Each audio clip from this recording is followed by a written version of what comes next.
Hi, I'm Chris Stewart. I'm a student at the University of Texas at San Antonio. Today I'm here at the Alamo to talk about the heroes and the history of the Alamo.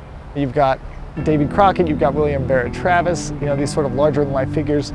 My personal favorite is Jim Bowie because he sort of takes that idea of fighting to the last to a whole new level. The Alamo, to me, means that sort of idea of fighting for something and fighting to the last. And there were 188 men here who fought in the Alamo, and every single one of them perished. Hi. Chris Stewart. Bruce Winders. Very nice to meet you. It was good to meet you. My name is Bruce Winders, and I am the curator and historian at the Alamo.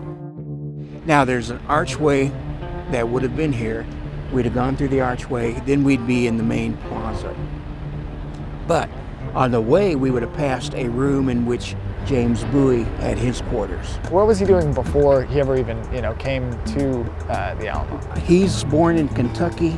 His family moves to Louisiana where he grows up, and James Bowie becomes involved in some kind of shady land deals where he's selling land that he doesn't really own.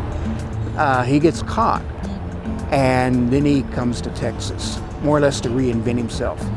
From where we are in 1835, 1836, we could look across the river and we'd see his house.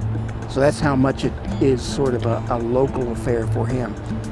And he becomes involved in Texas politics, in business. So he really is an important person by the time of the Texas Revolution, and that's why people turn to him for answers.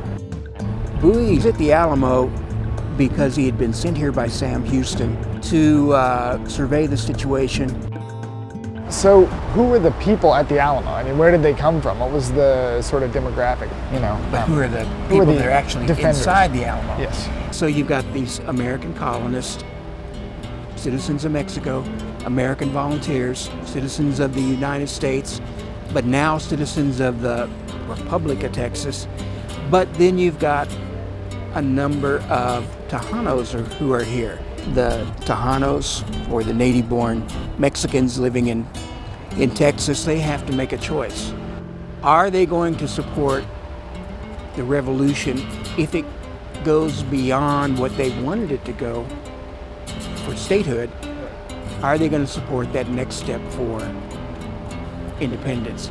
And so it becomes a different question for them than it does the colonists that were here and the American volunteers. Once that Santa Anna comes into town, they come into the Alamo to fight on the side of the rebels as well.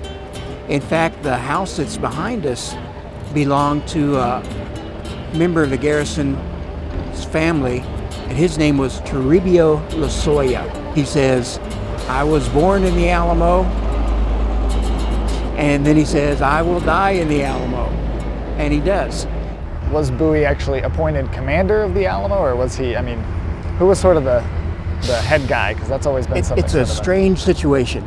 The actual commander is James C. Neal, but he leaves, and he is going to come back. He says, "I'll be back in 20 days. So when he leaves, he puts William Barrett Travis in charge. And the volunteers, because Travis is a regular soldier, object. And so they have their own election, and they elect James Bowie. So you have two commanders. You have William Barrett Travis, you have James Bowie. Things don't work out very well. And they finally come up to an agreement where we will share command. And if you speak to military people, they'll laugh at that because there has to be one commander. And for the Alamo, that one commander becomes William Barrett Travis when Bowie becomes too sick to carry on. What was sort of his situation, during the battle and all of that? Because I know that's one of the really famous parts of his story. Second day of the battle, he drops out of the picture. He supposedly becomes very ill to the point where he has to be put to bed. And by the end of the siege, he's really sick. So we've got two different versions of his death. One is that possibly he's already dead by the end of the battle. The Mexican soldiers come in and find him. He's already dead. But the more traditional one is that he is very, very sick Mexican soldiers come into the room. He's still able to put up some sort of a fight from his bed, whether it's with pistols, but then he's bayoneted and killed. I think that is the quintessential story of, fighting until you can fight no more. They believed in this idea of liberty and in the idea of independence.